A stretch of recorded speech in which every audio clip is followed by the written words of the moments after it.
السلام علیکم ورحمۃ اللہ وبرکاتہ۔ بسم اللہ الرحمن الرحیم۔ نحمدہ ونصلی علی رسولہ الکریم۔ محترم حضرات، میں آج کے اس اجلاس میں نماز کے بارے میں بیان کرنے کی کوشش کروں گا۔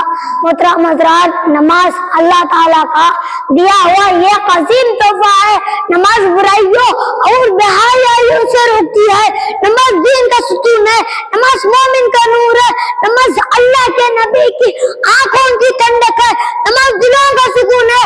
نماز سے اللہ کا قرب حاصل ہوتا ہے۔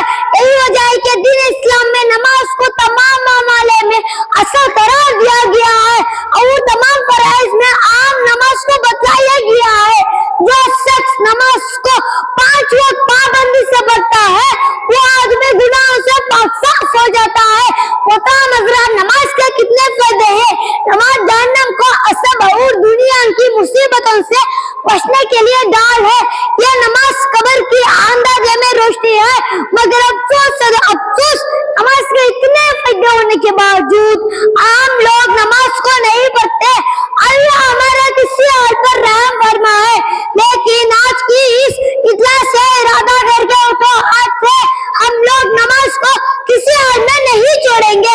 اللہ تبارک و تعالی ہم لوگوں کو نماز پڑھنے کی توفیق نصیب فرمائے۔ آمین ثم آمین۔ السلام علیکم ورحمۃ اللہ وبرکاتہ۔